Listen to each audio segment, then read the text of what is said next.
¿Qué tal, señoras y señores? Bienvenidos a AMEN en Córdoba Internacional Televisión. Es un auténtico placer saludarles. Hoy hablamos de religiones y salvación. Y tengo una mesa, como siempre, conformada por gente muy inteligente, muy sensible, con muchísimo talento. Y me imagino que hoy nos van a aclarar cosas, aunque yo les garantizo que un poquito más tarde, cuando ya esté todo discurriendo por el camino de la sapiencia, les lanzaré una pregunta para que entre los cuatro me ayuden a saber si estoy en el camino justo o no. Será un poquito más tarde porque quiero presentar esta mesa de AMEN hoy con las religiones y la salvación. ¡Qué tema tan bonito! Juan Larios es pastor anglicano. Juan, ¿cómo estás? Bien, gracias a Dios. Un auténtico... Y a los esfuerzos personales. Que también influyen, me imagino, ¿no? También influyen y son importantes. Es verdad, hoy hablamos de religiones y salvación. La primera cosa, Juan, que te viene a la cabeza, aparte de saludar al público que nos está viendo ahora, ¿qué es? Pues a mí la primera cuestión que me viene enseguida, hablar de salvación, hablar de liberación, ¿no? Hablar de liberación humana, liberación de la creación. Esto es lo primero que se me viene a la cabeza, ¿no? En realidad yo creo que es la buena noticia, ¿no? Es el núcleo central, o el centro del mensaje cristiano, de la proclamación cristiana, ¿no? La salvación liberadora, ¿no? Y yo creo que esto lo que pasa es que, como en casi todos los temas, pues se ha luego pervertido, entre comillas, esto de pervertido, y se han dado lugar a otras cuestiones, pero yo creo que es una cuestión importante porque además es una cuestión antropológica, porque en esto nos va mucho. Entender bien este concepto adecuadamente yo creo que es muy importante. Viene Juan Larios, pastor anglicano, con ganas de hablar, y eso me encanta porque cuando hablamos en esta mesa se producen fenómenos de conexión. José Luis Gómez Morales, al que yo llamaba desde el principio López, nunca me lo perdonará, ¿o sí? Uy, sí. Seguro que sí, ¿no? Está olvidado. Es sacerdote jesuita. Hoy viene acompañado con sus libros, con sus notas, con la religión, con la salvación, y como podéis ver todos compañeros de la mesa, con un té que está saboreando al máximo. José Luis, ¿qué sensación te produce la religión, la salvación? Y yo creo que un poco también te estás salvando por el TS que te está dejando en tu sitio, ¿no? Coincido con el colega en que para mí la Te ha quedado muy bien eso, coincido con el colega aquí. Para mí la salvación es liberación. Además, yo estuve en América Latina, en Perú, 6 años. El fundador de la Teología de la Liberación era peruano, Gustavo Gutiérrez, lo conocí personalmente, leí sus libros y a raíz de esa teología de la liberación, la teología del cristianismo ya no es la misma. Muy atacada y, como todo lo bueno, muy atacada y condenada, pero me parece fabulosa. Hisham Ullah Muhammad es compañero de esta casa, divulgador islámico, un auténtico placer. Hisham, ¿cómo estás? Muy bien, gracias, encantado. Fíjate, Hisham, qué tema tenemos hoy, ¿eh? Religiones y salvación. Lo primero que te viene a la cabeza, me imagino que tú eres de los que... Tú eres un gran pensador, estás siempre dándole la cabeza. No llego a tanto. Sí, ya te lo digo yo, no hace falta que lo digas tú, te lo digo yo. Y lo primero que quieres colocar en la mesa, ¿qué es? Pues yo también coincido con ellos en que la liberación y la salvación pues, son dos campos temáticos y semánticos que se intercruzan. No se puede hablar de liberación sin salvación ni de salvación sin liberación. Pero también la liberación, ¿en qué términos? ¿En qué condiciones? ¿En qué situación? ¿Una liberación solo física o también tiene que haber una liberación espiritual, una liberación más profunda, ¿no? Yo creo que la liberación pasa por ahí. Hoy en día se habla de libertad muchísimo, pero no damos con definir bien en qué consiste esa libertad y esa liberación del ser humano, porque vaciamos al ser humano de su contenido espiritual, solo lo dejamos como una carcasa y no es así, ¿no? Debería incluir una salvación y una liberación espiritual también. Un buen momento para que esta mesa ya culmine las presentaciones. Joel Llera, el Templo Hare Krishna de Madrid, el gran jefe del Templo Hare Krishna de Madrid. Joel, hablamos de religión, hablamos de salvación, que es lo primero que te viene a la cabeza, y gracias por esa sonrisa que tienes siempre, Joel, que nos ayuda a ser un poco más felices, ¿no? Ustedes son los que me ayudan a ser más feliz cuando vengo acá, siempre, la verdad. Pues sin duda alguna la palabra libertad es una palabra que está muy relacionada con la salvación, pero yo también, incluiría el actuar con dignidad humana y la gracia divina en cierta medida. Creo que son dos factores interesantes dentro de la ecuación de la salvación, ver cuánto vale cada uno de ellos. Es verdad que cuando empezamos este programa en Córdoba Internacional Televisión, Religiones y Salvación, hablamos de muchísimas cosas, muchos matices. Si queréis empezar cualquiera de la mesa, podéis empezar por Juan, pero si alguien quiere interactuar, estáis abiertos a decir lo que sea. Hablamos a veces de cosas interesantísimas como, por ejemplo, la fe entendida exige el respeto a la libertad de los demás. Empecemos. Yo creo lo que sea, lo que creo que es bueno para mí y para los demás, pero hay que respetar a toda la gente que tenemos alrededor, Juan. Ese sería un poco un punto de partida, ¿no? Bueno, sí, claro, evidentemente. Bueno, yo aquí haría un matiz. Yo, quizás un poco crítico, haría matices, ¿no? Obviamente y en principio cualquier persona tiene el derecho a que se le respete, crea lo que crea y practique lo que practique. Evidentemente, si no comenzamos desde ahí, pues entonces mal vamos, ¿no? Sería un lío todo, ¿no? Claro, ahora, no sé si esto es políticamente correcto o no, pero yo siempre digo que no todo es respetable. No todas las acciones del ser humano son respetables. Entonces yo creo que ahí... Es verdad, Juan, que las acciones abominables no lo son, claro. Pero en estos sentidos también, ¿no? Es decir, bueno, es que yo tengo estas maneras de hacer las cosas y porque mi religión me lo dice. Te pongo un ejemplo. Ahora, hace pocos días, con esta masacre que ha habido en Orlando de estas personas, 40 y tantas o 50 personas, bueno, ha habido, por lo visto está en la red, esto se ha hecho viral, ¿no? Un pastor cristiano de una iglesia evangélica que aplaude este gesto. Porque dice que él tiene todo el derecho, porque él entiende así su fe y ha dicho otras barbaridades mucho peores. Sí. Entonces, muy bien, eso no es respetable. Eso no merece el más mínimo respeto. Entonces, sí... Porque va en contra del bien común, además. Por supuesto, exactamente. Si es que las religiones no deberían ir en contra del bien común, nunca. Y yo creo que en origen, en esencia, ninguna religión va en contra del bien común. Otra cosa es después cómo las interpretamos, cómo las envolvemos desde nuestros intereses particulares, y en esto el cristianismo yo creo que tiene mucho de qué culparse y pedir disculpas, como está haciendo el Papa Francisco actualmente, y tener en cuenta este tipo de cosas, ¿no? Pero por supuesto que en principio todo el mundo merece el respeto, o sea, hay que respetar todas las situaciones y todas las realidades, ¿no? Y yo creo que lo que ocurre a veces, a lo mejor, José Luis, podéis interactuar cuando queráis, ¿eh? Sí. Por favor, si queréis entrar, porque sé que os gustará. Lo que pasa muchas veces, José Luis, yo creo que se menosprecia un poco esa libertad de otros, esa religión de otros, porque la mía es mejor que la tuya, porque yo estoy por encima de ti. Hay gente que se pasa 3 pueblos y luego encontrarte en el camino con esa gente es muy complicado, ¿no? Lo que no se puede hacer, José Luis, es menospreciar a nadie, ¿no? Sí. Bueno, estoy de acuerdo con lo que ha dicho Juan y con lo que tú dices, que sin despreciar a nadie, pero también exigir la propia libertad de expresión, que no me impidan el ser crítico con lo que uno ve y siente. Entonces, como justificando eso que se ha hablado de liberación y salvación, quería pasar a distinguir por qué hablamos hoy de liberación. Entonces, hasta el Concilio Vaticano, que reunió toda la jerarquía de la Iglesia en los años 60, se hablaba de salvación en un sentido de la otra vida, salvación del alma, salvación del infierno, salvación yendo al cielo. Y eso era el foco o el imán a donde toda la vida cristiana estaba imantada y focalizada, ¿no? Entonces, sufrían menoscabo, desprecio o infravaloración las realidades humanas, la cultura, el ocio, la actividad profesional, el descanso, el trabajo, el amor, la familia, etcétera, la política. Y entonces el concilio vino a poner de relieve las realidades humanas. Y luego, secundado por la teología de la liberación, que tuvo su expresión en los obispos latinoamericanos en Medellín en el 68, que dieron unos impactantes documentos sobre la justicia, sobre la paz, el diálogo, etcétera, y que venían a decir que esta vida humana, terrena, importa muchísimo, que ahí es donde tenemos que empezar a construir el reino de Dios y enormemente relacionada con el más allá.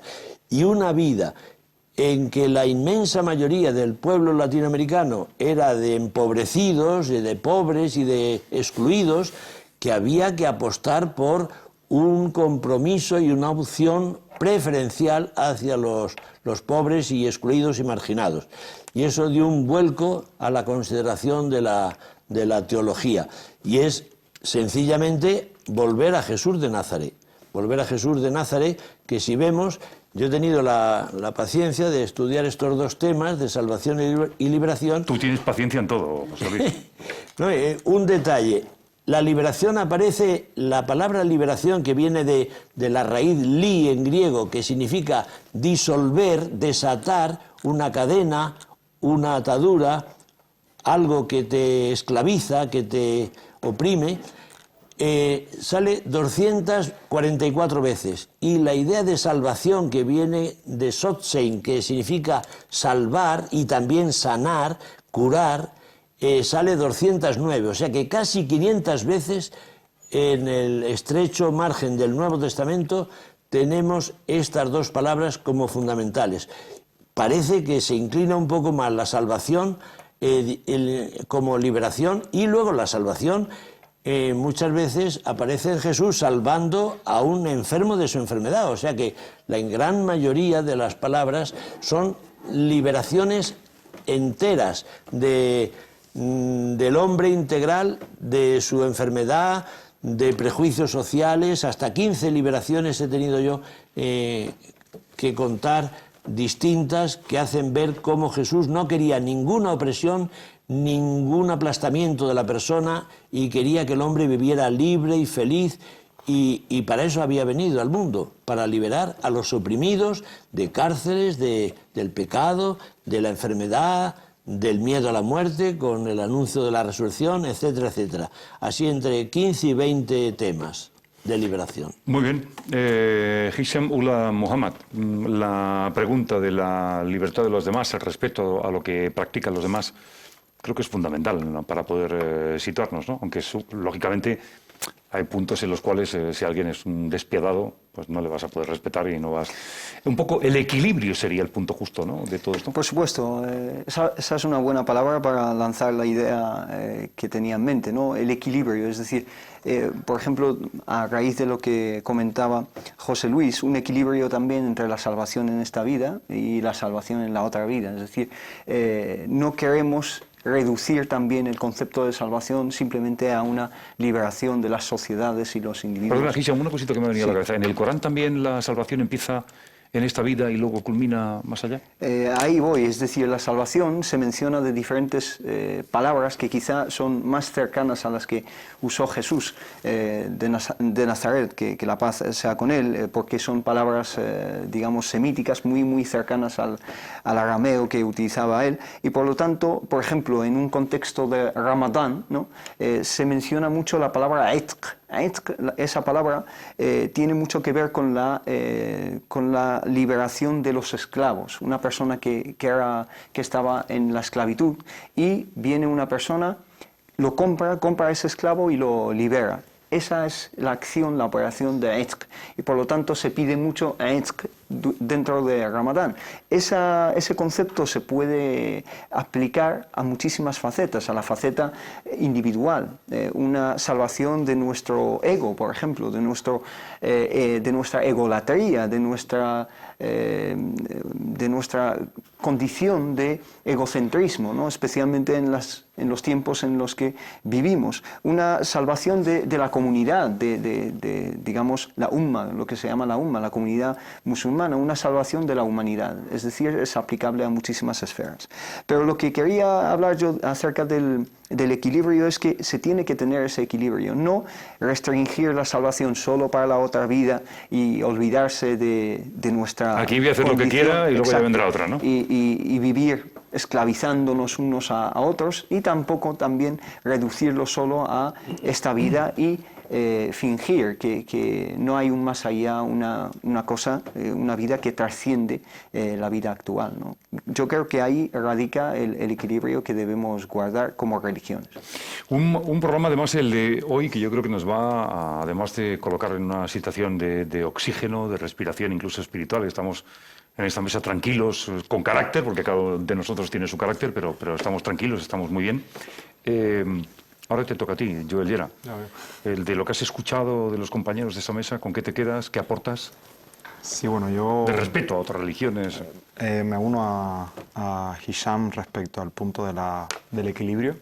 La historia muchas veces ha ido de un punto a otro, ¿no? Como un péndulo. Sí, como un péndulo. Vas completamente hacia la salvación espiritual y eres capaz de autoflagelar tu propio cuerpo e incluso buscar ese entendimiento de la fe a través del daño del cuerpo físico, desechándolo completamente, y de repente vas al otro péndulo, ¿no? Que es prácticamente donde está la sociedad actual, en el que lo que prima es un lenguaje de salvación social y no se habla en lo absoluto acerca del progreso espiritual y del crecimiento personal del individuo.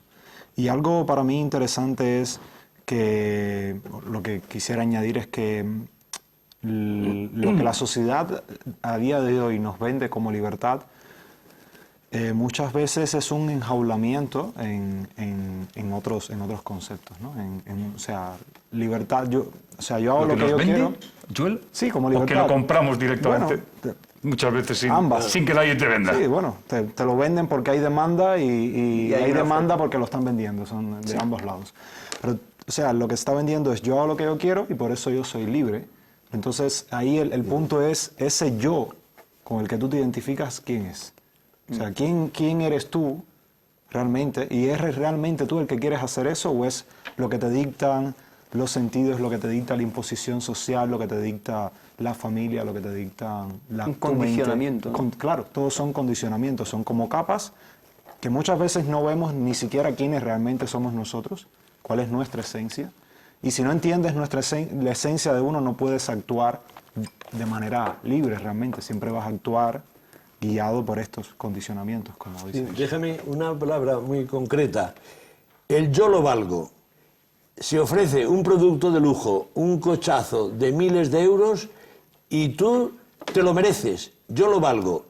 Y a lo mejor podías con un coche más modestito, el resto de la pasta que te ahorras, ayudar a gente necesitada. No, pero es que es un ego superinflado, que es que se necesita, lo cual es índice de poca personalidad en el fondo, cuando necesitas bienes externos para tener una gran imagen social, coches súper de lujo, y realmente pues el que es mucho más generoso, el que sabe compartir sus bienes, me parece que está mucho más liberado que el esclavo del lujo, de la imagen, de la prepotencia de yo me lo merezco, yo lo valgo. José Luis, pero también es verdad que esas personas que dicen porque yo lo valgo, que se instalan en yo puedo más, yo quiero el mejor coche, el día que aterrizan, la castaña suele ser interesante, se la dan bien pegada, porque aterrizas en el suelo y yo creo que se dan cuenta de que se han pasado 3 pueblos, ¿no? Y ahora es cuando quiero introducir esta pregunta, a ver qué os parece, compañeros.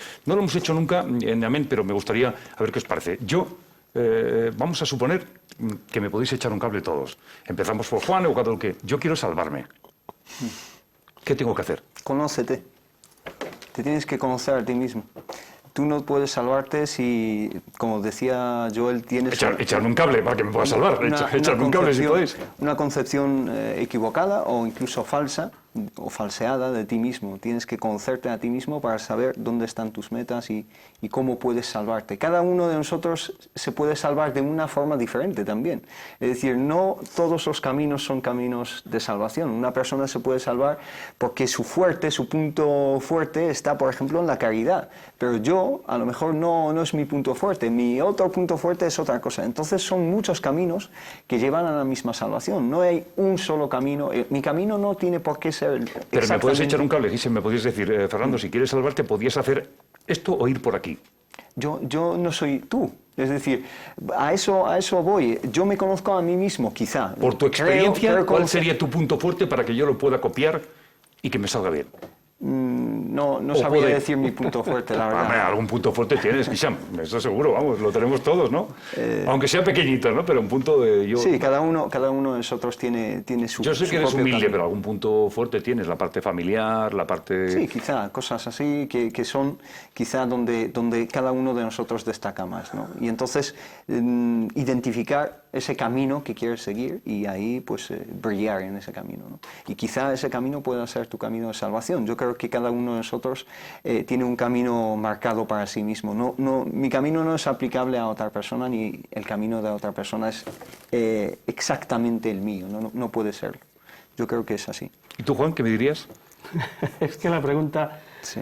No sabría yo cómo definir esa pregunta, ¿no? Pero, hombre, yo directamente... Malintencionado no era, os lo aseguro, no, venía con toda la buena intención del mundo. Hombre, de una manera un poco quizás, entre comillas, simplista, aunque esta frase, claro, hay que entenderla porque tiene mucho contenido, ¿no?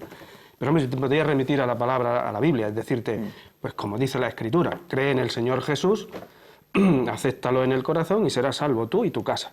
Esa es la cuestión. Ahora, ¿eso qué significa? ¿Por dónde vamos? Yo creo que hay que tener en cuenta una cuestión lo que dije antes, ¿no? Que a veces el lenguaje pues, se carga encima de los conceptos, se hace mucho lenguaje, se hacen muchas discusiones. Y se pierde la esencia. Exactamente, a lo mejor, ¿no? Y al final se pierde la esencia. Entonces yo creo que cuando se habla de salvación, en realidad ¿de qué estamos hablando? Pues yo creo que la mejor, o al menos como yo me lo explico, es, bueno, la salvación no es ni más ni menos que la realización del sentido de la vida humana. Es buscar la plenitud, ir hacia la plenitud, planificar la vida. Esa es la salvación. Y yo creo que en ese sentido es lo que nos dice también el Evangelio, ¿no? Evidentemente entra la liberación, porque creo que la salvación evangélica es salvación liberadora. Y eso obviamente no se puede empezar por otro lugar si no es en la propia historia. Ahora, ¿liberación de qué? Porque el mensaje de Jesús es liberador. Cuando aparece en la sinagoga la primera vez de Capernaum, él dice, yo he venido, el Espíritu está sobre mí y he venido a anunciar. ¿Qué es lo que he venido a anunciar? Y él dice, liberación a los cautivos, darle vista a los ciegos, darle el oído a los sordos. Tenemos el Sermón del Monte, tenemos las bienaventuranzas, en fin, es un mensaje liberador. Entonces, ¿de qué nos liberamos? ¿De qué me tengo yo que salvar? ¿O de qué me tengo que liberar? Pues de todo aquello, creo yo, de todo aquello que no me construye como persona y que desde el punto de vista creyente, evidentemente, de todo aquello que me aleja de Dios, que me hace decirle no a Dios. Porque yo creo que muchas veces el gran poder y la gran majestuosidad de Dios está en haber creado un ser, una criatura, capaz de decirle a él mismo que no. Entonces, yo creo que, entre otras cosas, podríamos decir que eso es el pecado también, darle la espalda a Dios, decirle a Dios que no. Entonces, creo que por ahí yo diría, en esa pregunta que has hecho, diría, pues, en primer lugar, toma conciencia de ti mismo, de lo que eres. Y en segundo lugar, busca la realización de tu persona, como imagen de Dios que eres. Luego, evidentemente, que hay una dimensión escatológica, ¿no? En esto de la salvación es real, que estamos, como dice la propia Escritura, estamos en un ya, pero todavía no. La salvación la tienes, porque es un don gratuito de Dios, es un don que Dios te da. Ahora, lo tienes, pero todavía no lo hemos conseguido en plenitud, porque eso será, pues... Una cosilla que quería yo indicar, Por favor, y es que si eres tan amable. Cuando te digo conócete a ti mismo, no se tiene que entender en el sentido de algunos psicólogos de conócete a ti mismo, tal, porque ese sentido creo que deifica al ti mismo, es decir, conócete a ti mismo y con eso te vale, ¿no? es que desde un punto de vista islámico, al fin y al cabo, que hablo como musulmán, al conocerme a mí mismo me doy cuenta de mis carencias, de las limitaciones de que se mis llaman. limitaciones, y así me doy cuenta que hay un ente, un ser que trasciende esas limitaciones, trasciende esas carencias. Así, conociéndome a mí mismo, me doy cuenta de que tiene que existir un creador omnipotente, omnisciente, etcétera, etcétera. Entonces, se tiene que entender en ese sentido, no en el sentido, digamos, comercial de la palabra, por así decirlo, ¿no? Es verdad, José Luis, lo que ha dicho Gisán también me ha gustado, Juan también.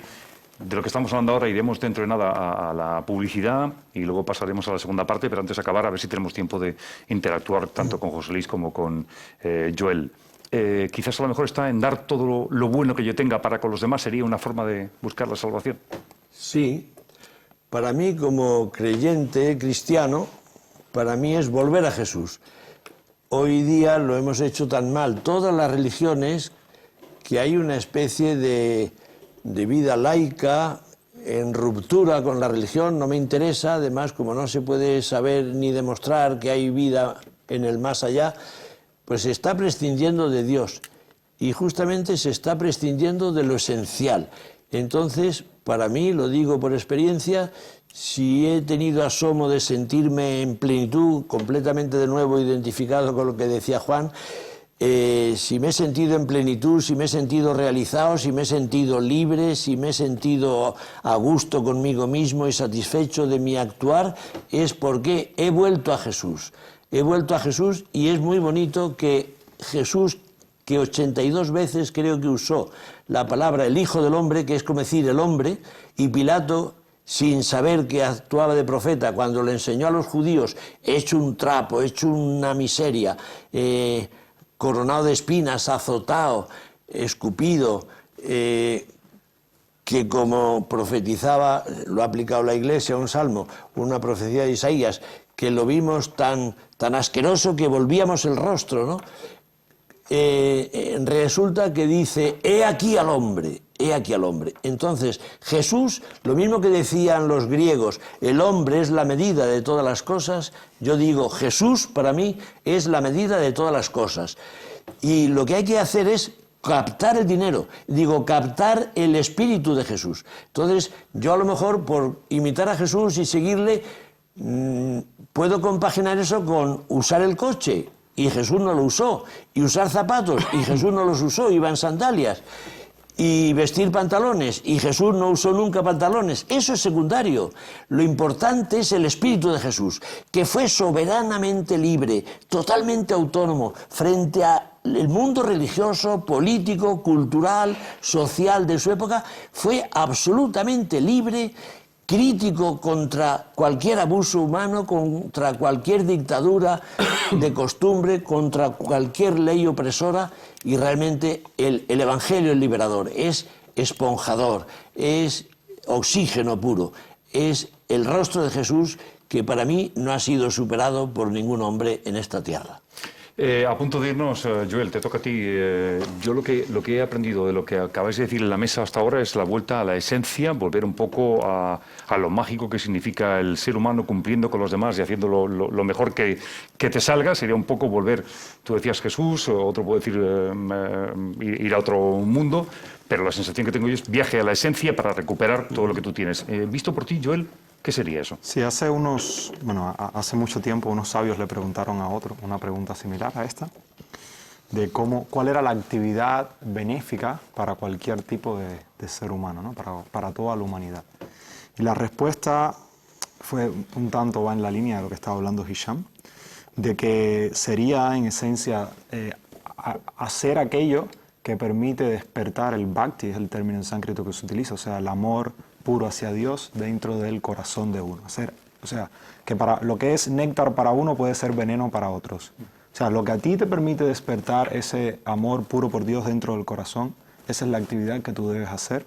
Y después sigue diciendo, este otro sabio dice, porque cuando esa actividad se hace de manera continua, o sea, regular, y de manera desinteresada, es lo que verdaderamente puede satisfacer al yo plenamente, o sea, a uno plenamente.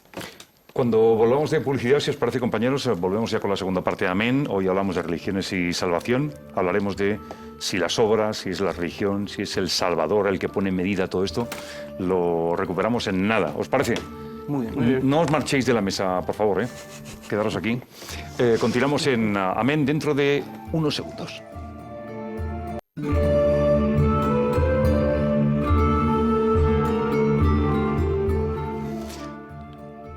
Amén en Córdoba Internacional Televisión. ¿Cómo están, señoras y señores? Muy bien, me imagino disfrutando este programa con una mesa de grandes talentos, de mucha sensibilidad, de mucha espiritualidad y de conocimientos que podemos compartir. Religiones y salvación. Yo os proponía, antes de marcharnos a la publicidad y regresar ahora sí que estaría bien en esta segunda parte, si os parece, que cada uno interactúe cuando quiera y entráis entre vosotros, vamos hablando. Yo proponía a lo mejor un viaje para conocer el tema de la salvación y para llegar a ella, que sería por las obras que hacemos en la vida, por las religiones que profesamos, o sencillamente el Salvador es el que directamente nos lleva. ¿Quién empieza? ¿Tú mismo, Gisha? Bueno, yo lanzaría un par de ideas en ese ámbito, en esa línea. Es decir, ¿qué es lo que nos logra la salvación? ¿Es nuestra fe? ¿Son nuestras obras? ¿O es la gracia de Dios, ¿no?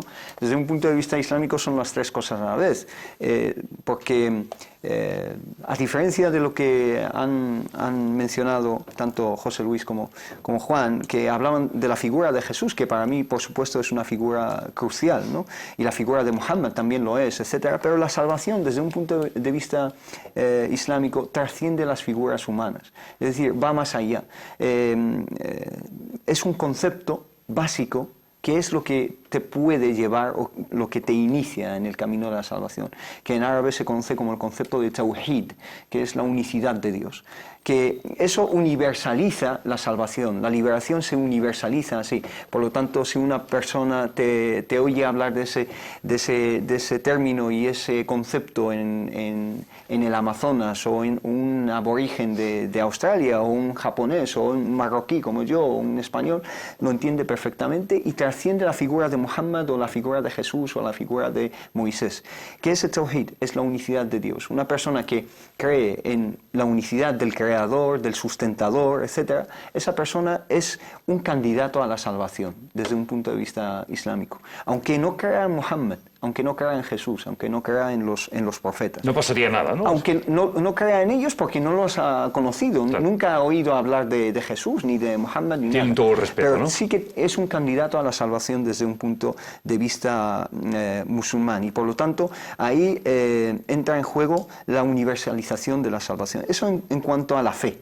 En cuanto a las acciones, esa fe teórica, por así decirlo, que también se tiene que sentir y tiene que interiorizarse, se tiene que reflejar en las acciones, ¿no? Las acciones como, de hecho, salvar en español es evitar algo, ¿no? Salvar un obstáculo o algo es evitarlo. Y también en inglés la palabra deliverance, que es la salvación, significa salvación, liberación, pero al mismo tiempo significa enviar, o mejor dicho, entregar algo, entregar un mensaje o lo que sea. Entonces, conjugando estas dos etimologías, por así decirlo, es evitar ciertas cosas que Dios me manda a evitar, y es también entregarme y cumplir unas funciones y unas acciones que me ordena llevar a cabo. Son acciones también. Pero más allá de los dichos, hechos y de las ideas y las creencias, en el Islam es esencial la gracia, el perdón y la misericordia de Dios. Que nosotros como individuos no nos merecemos la salvación, no tenemos ningún mérito para ser salvados. ¿Qué he hecho yo para ser salvado? Es un favor, una gracia, un obsequio de Dios el salvarme. Aunque obre toda mi vida, no habré pagado las dádivas que Dios me ha dado, un ojo que me ha dado con mis obras. Es simplemente una gracia que Dios le da. Y esto incluso es aplicable al profeta Muhammad. Dice, nadie de vosotros se va a salvar gracias a sus acciones. Y uno de sus discípulos le dijo, incluso ni siquiera tú, Ni siquiera tú, oh profeta de Dios, dice, ni siquiera yo, a menos que Dios me englobe, me sumerja en su gracia, en su perdón, en su misericordia, en su rahma, que es una palabra que compartimos musulmanes. ¿Qué significa? Rahma. Entrañas. Sí, viene del útero, es decir, es la matriz de misericordia de Dios que engloba a toda la humanidad y a toda la creación. Eso se contempla también, desde la perspectiva cristiana es más o menos así. O sea, aquí la cuestión es que estamos quizás de una manera más, no sé, más amplia entre lo que es el misterio de liberación, el misterio de salvación y el misterio de la iniquidad, es decir, el mal. Porque la gracia evidentemente es la que salva, la que libera. ¿Pero por qué? ¿Porque merezcamos algo? No, ni porque lo merezcamos ni porque lo dejemos de merecer. Hay cosas en común, por lo que veo, Juan. Sí, ¿no? claro que sí. ¿Por qué? Porque la gracia de Dios se derrama libremente, porque la voluntad de Dios es salvar, liberar al ser humano. Independientemente de que te lo merezcas o no te lo merezcas, Él te da la gracia. Y donde, desde el punto de vista cristiano, eso se ve, se refleja de una manera extraordinaria y de una manera subliminal, grande, es en Jesús de Nazaret. Es decir, Jesús nos muestra el rostro, la voluntad salvífica de Dios, liberadora de Dios. Ahora, ¿cómo? Evidentemente, por fe, ¿esa gracia la tenemos que admitir por fe? Pues sí, evidentemente que sí. Si no tienes fe, pues no estás haciendo nada, al menos con respecto a la creencia religiosa. Sí. Ahora, fíjate lo que dicen algunos textos bíblicos. En los Hechos, o por ejemplo en Romanos capítulo 1, dice, el justo por la fe vivirá. Es decir, la fe es lo primordial. De hecho, la salvación, decimos desde el punto de vista cristiano, la salvación es por fe, sin obras.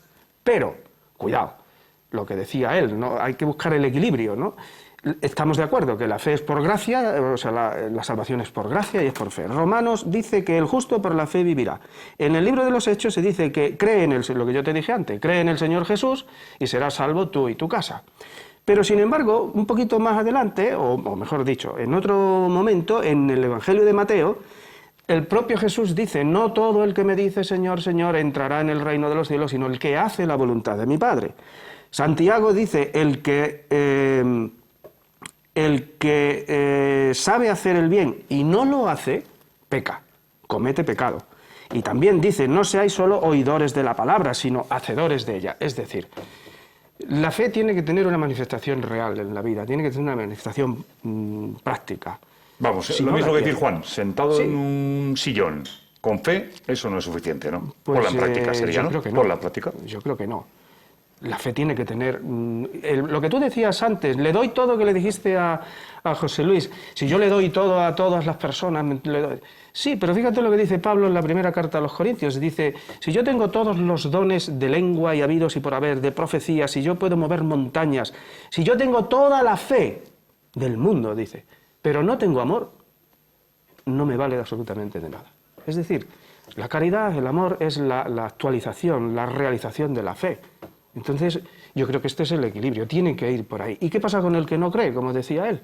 ¿Qué pasa con el que no cree? Bueno, pues la Escritura también nos da una respuesta. El mismo Pablo dice, bueno, pero es que Dios ha inscrito, bueno, lo dice de otra forma, pero Dios ha inscrito esa ley natural en el corazón de todos los hombres. Y si un hombre que no conoce a Jesús, pues es fiel a su conciencia, a esa ley natural, ¿por qué no se va a salvar? Sería lo mismo, ¿no? Lo que no podemos hacer es privatizar la salvación. Eso no se puede hacer. Y es a lo que tendemos, a privatizar, como hace la política actualmente en España, ¿no? Vamos a ir con José Luis. José Luis te está mirando, pero tú estabas sonriendo, Joel. Y digo, cuéntanos por qué sonríes. No, por lo que él decía. Luego vamos contigo, José Luis. Es que estaba sonriendo Joel. Digo, ¿qué está pensando? ¿Qué piensa? Sobre lo de la privatización de la salvación, ¿no? Que es, hasta cierto punto, incluso prácticamente todas... En todas las tradiciones existen textos que pueden ser tomados de manera privativa, ¿no? Como que solamente dentro de nuestra práctica se puede llegar a lo máximo, ¿no? O sea, prácticamente en todas uno los puede encontrar. Pero solamente, o sea, a mi opinión, las personas maduras en la práctica espiritual pueden comprender de que esos textos son contextuales en cierta medida y que una persona en cualquier práctica puede llegar a la salvación, porque es una cuestión de sentido común. Si uno acepta de que Dios está en todas partes, está dentro del corazón, y hay una persona que desde un punto de vista sincero siguiendo algún otro proceso que no es el que yo sigo, trata de alcanzarlo, pues lo más natural es, si Él existe, que le dé las herramientas para llegar a Él, de alguna manera u otra. O sea, es una cuestión de sentido común. Por lo tanto, para mí, en esta trilogía que estamos haciendo de religión, obras o El Salvador, la religión es la que juega el papel menos importante en el sentido de que no es única. Para mí, religión, si uno va al origen de la palabra, es religar, y la religión no es solamente que un conjunto de obras que te conecta con Dios. O sea musulmana, sea cristiana, sea la que sea. Es simplemente un conjunto de reglas y de leyes que deberían conectarte con Dios, que deberían establecer una relación con Él. Y, por ejemplo, en el Bhagavad Gita hay un verso muy famoso, de estos versos que pueden ser exclusivistas, pero que a la vez es totalmente inclusivista si uno lo analiza bien, que dice, Krishna le dice a Arjuna, deja todo tipo de religiones, o de dharmas es la palabra en sánscrita que utiliza, y tan solo ríndete a mí, no temas, yo te liberaré. O sea, puede ser exclusivista si la gente dice, no, es solamente este camino, tienes que dejar todas las demás, cualquier otra práctica que tienes que dejarla. Pero eso miraría así quizás un fanático, pero es inclusivista en el sentido de que lo importante es la relación que tú tengas con Dios independientemente de la técnica externa que utilices, ¿no? El proceso externo que utilices.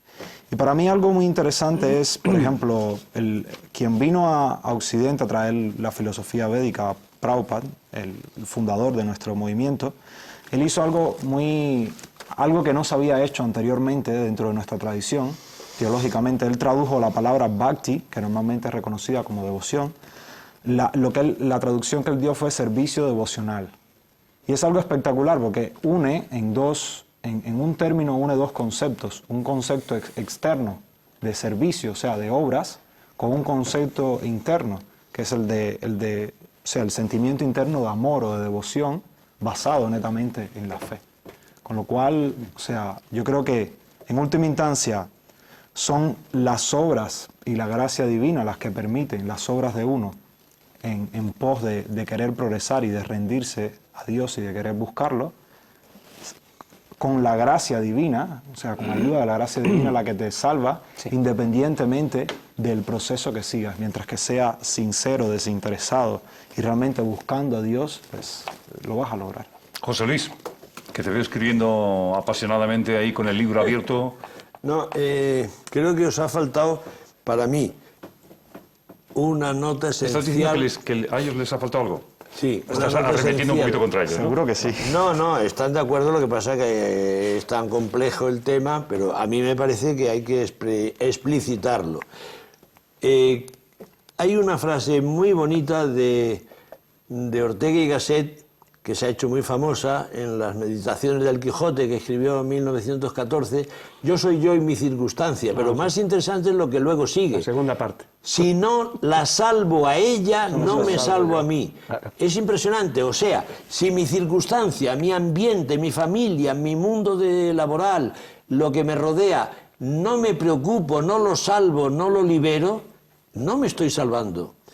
Y con ese trasfondo de esa frase, yo digo, Jesús nos ha enseñado a que todos los perdidos, estaba haciendo una lista así a bote pronto, ¿no?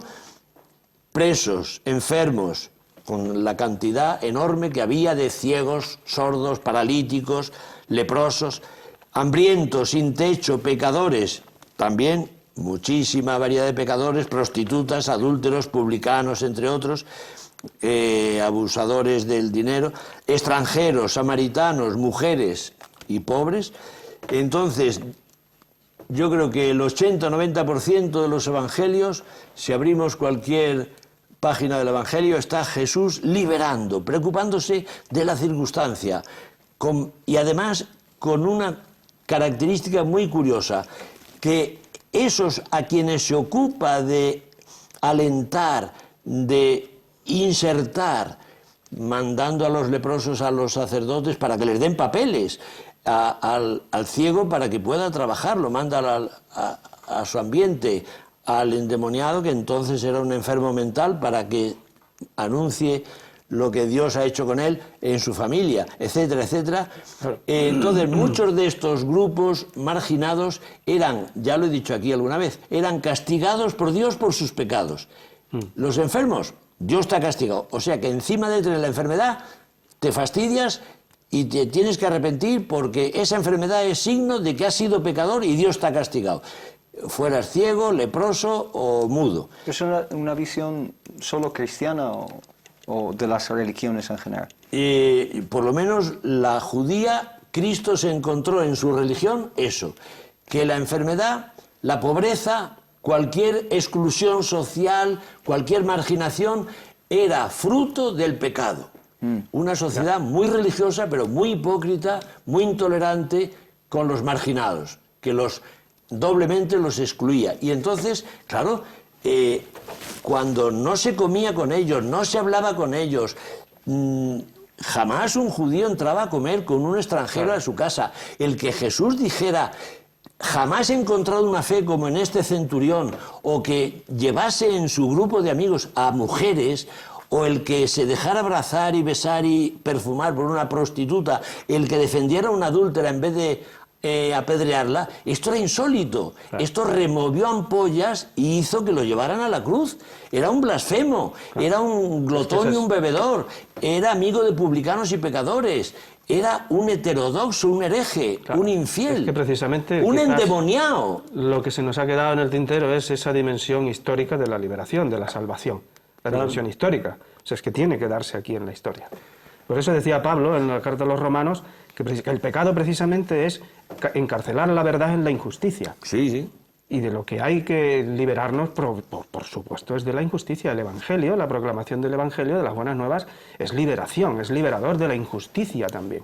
Y con eso Jesús era implacable. La hipocresía y la injusticia era algo que no soportaba en ningún concepto. Entonces, rematando, el que va por la auténtica línea del Evangelio es perseguido por las mismas jerarquías eclesiales que vuelven a repetir el fariseísmo. Y yo creo que en otras religiones pasa igual, porque yo he leído algún libro de sufíes, algunos acabaron muertos, crucificados, degollados.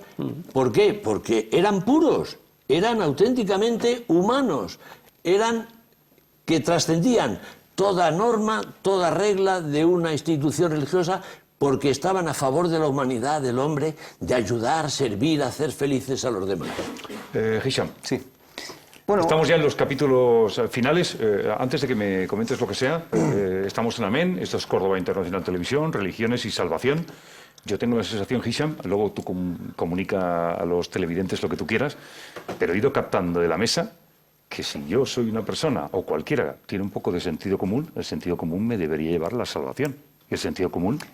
De hacer las cosas bien y equilibradamente, ¿no? Conecto eso con el concepto que dije de Tawhid, de unicidad de Dios. Esa unicidad, desde un punto de vista islámico, es innata. Es decir, nosotros somos candidatos desde el nacimiento a llegar a la conclusión de que hay un solo creador. Todo a nuestro alrededor indica en esa dirección de que el creador, nuestro sustentador, la creencia y la existencia de Dios está en diferentes signos a nuestro alrededor. Esa inclinación innata tiene un nombre en el Corán y en el Islam, que es la fitra. Fitra es una inclinación que está, digamos, una semilla de verdad que Dios ha puesto en nosotros. Yo sí que estoy en contra de la privatización de la salvación, pero también estoy en contra de comprimir y reducir la salvación en personas, eso sí.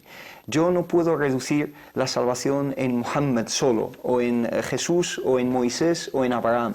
Desde el Islam trascendemos eso. Es Está decir, por encima, ¿no? Todos los profetas son salvadores, todos. No solo Jesús, no solo Muhammad, no solo Moisés, no solo Abraham, sino miles y miles y miles de profetas que han sido enviados a la humanidad. Son todos salvadores, todos. De hecho, la declaración de fe, que es el primer pilar del Islam, es creo, atestiguo que solo hay un Dios y Muhammad es el mensajero de Dios. Pero esa segunda conducto, parte, ¿no? No, esa segunda parte es variable. Cuando creían en Jesús, decían, creo en un solo Dios, y Jesús es el mensajero de Dios. Y lo mismo con Moisés y con Abraham y con todos los profetas, con Noé y todos los profetas y mensajeros de Dios, que algunos conocemos, como nos dice el Corán, y otros no nos han sido mencionados, es decir, que la puerta está abierta. Y segundo, el Corán abre la puerta incluso más, menciona a otras religiones y otros adeptos que no ¿Y qué dice de las otras religiones? No ocurre con otros libros. No vemos otros libros sagrados, es decir, otras personas de otras religiones se pueden salvar perfectamente. Y aquí tengo el segundo capítulo del Corán que dice lo siguiente: en verdad, los creyentes, los judíos, los cristianos, los sabeos, que es una religión que incluso existe hoy en día, quienes crean en Dios, dos condiciones, quienes crean en Dios y en el último día y actúen rectamente, tendrán su recompensa junto a su Señor, no tendrán que temer ni estarán tristes. Tienen estas condiciones simplemente. Eres judío, eres cristiano, eres sabeo, tienes esta puerta abierta. Es decir, que es la creencia en un solo Dios, el tawhid, la unicidad de Dios, y luego esta condición, creer en un juicio que rendirás cuentas por tus acciones. ¿Y cuáles son esas acciones? Son acciones de rectitud y de virtud, pues tienen que serlo, y así lograrás la salvación. Y por último, una cosa que menciona, ya que mencionas el relato de la prostituta. Estamos apurando ya los últimos minutos. Dice el profeta Muhammad también en un hadith muy conocido que una prostituta con el estigma y la exclusión social y la situación de vivir como parias como vivían, una prostituta vino y encontró un perro, no un ser humano, un perro, junto a un pozo. Y el perro se estaba muriendo de sed en medio del desierto. Y ella bajó al pozo, se quitó su calzado, lo llenó de agua, subió y le dio de beber al perro, y ese perro sobrevivió. Y dice el profeta Muhammad, que la paz sea con él, y Dios le perdonó todo y entró en el paraíso, es decir, la salvación. Una prostituta que logra la salvación no con un acto de caridad con una persona, sino con un perro, y ahí radica. Yo creo que la llave es sobre todo el amor y la compasión, con todo ser vivo, con todo ser vivo. Evidente. Estamos ya en los compases finales. Juan, 30 segundos para dar simplemente el último toque. yo me recuerdo que Jesús, son palabras de Jesús, o sea, soy cristiano, evidentemente, y entonces para mí Cristo, Jesús es la palabra de Dios encarnada. Eso tiene muchas explicaciones y podemos darle las vueltas que queramos. Ahora, Jesús dice que toda la ley, todos los profetas, todo lo de atrás se resume en esto: ama al prójimo como a ti mismo. Ama a Dios sobre todas las cosas y al prójimo. Y dice, ¿en qué van a conocer que sois mis discípulos? Si os amáis unos a otros. No si soy rubio o si practico aquello, no, si os amáis. Entonces, el amor es la puerta a la salvación. Perfecto. Juan dice que el amor es la puerta a la salvación. José Luis, 30 segundos, sí, breves. Bueno, yo digo que no creo en el infierno. Soy un cura raro, como he dicho, pero yo creo que no hay que hacer películas del oeste, que Dios no sabemos cómo, pero estás acabando bien, ¿eh? No me imagino, bueno no me imagino mandando al infierno eternamente a gran parte de sus hijos. Y segundo, que algún medio encontrará de perdonarlos. Y segundo, que la salvación en el juicio final es por actos humanos, no por ritos, no por sacramentos, no por visitas a iglesias, sino porque tuve hambre, me diste de comer, y tuve sed y me diste de beber, estaba sin techo o desnudo y me has vestido, o has ido a visitarme si estaba en la cárcel o enfermo. Gracias, José Luis. Hisham, que tú también tengas tiempo de despedida. Sí, yo creo que la salvación individual pasa por pensar en la salvación colectiva. Es decir, yo no puedo reducir mi salvación a mí, solo me quiero salvar yo. Esto del programa de televisión Sálvame, ¿no? Que es la antítesis de la salvación, es decir, la salvación basada en el materialismo y en las apariencias. Me salvo yo y el que venga después. Y en la falsedad. No, la salvación es mediante esos actos humanos, por supuesto, pero también trascendiendo el ego, trascendiendo la salvación solo para mí, que me salve yo y los demás al infierno, ¿no? Claro. No es eso, sino que también salvarme a mí mismo pensando en la salvación colectiva. Gracias, Guisen, me gusta esto también. Joel, 30 segundos final. Sí. Yo quisiera... Te han dejado el pabellón alto, ¿eh? Sí. Primeramente que tampoco creo en el monopolio de la salvación.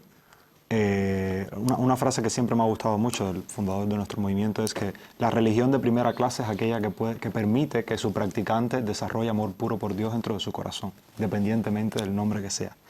Y yo creo que la llave de la salvación es esa, el desarrollar un sentimiento puro por Dios. Es que cuando eso sucede, ya ni siquiera la salvación te interesa alcanzarla, porque ya estás en un estado de plenitud tal que no sientes que estás aprisionado, que no sientes que estás condicionado por nada, sino que ya eres libre realmente en tu sentimiento de amor por Dios y en tu sinceridad hacia las otras personas. ¿Cuánto talento en esta mesa? Nos tenemos que marchar. Juan, Hisham, gracias. José Luis, gracias. Joel, ¿cuánto talento en esta mesa? Qué bien hablan. No, y lo digo en serio, lo digo además porque este rato que hemos... Es que se lo cuentas a alguien y no se lo va a creer. 1 hora de televisión hemos tenido y parece que han pasado 5 minutos. Te están diciendo, esto se acaba, ya no podéis seguir hablando. Ha pasado 1 hora donde hemos hablado de religiones, de salvación, y hemos aprendido un montón. Yo me he quedado sobre todo con estas 4 personas que saben mucho de lo que decían y cada uno estaba opinando, y luego habían interconexiones, muchos puntos comunes que me han llamado la atención. Religiones que tienen muchos puntos en común y prácticamente hablan de lo mismo. Es fascinante. Señoras y señores, la próxima edición de Amén vendrá cargada de otras sensibilidades, de otras materias que iremos tocando, y será un auténtico placer estar de nuevo aquí en esta mesa donde todo parece que es a través de la filosofía, de la tranquilidad, de un estado cuasi zen que nos permite pasar una televisión que se aleja, como decía Hisham Ulad Muhammad, de la televisión nerviosa y donde la gente está mirando constantemente hacia adentro y que el ego forma parte de... es el protagonista de la acción. Más que el que está haciendo el programa de televisión, es el ego de esa persona que es el actor que lo protagoniza. A ustedes, gracias. Hoy hemos hablado de religiones y salvación y ha estado muy bien. Hasta la próxima edición de Amén.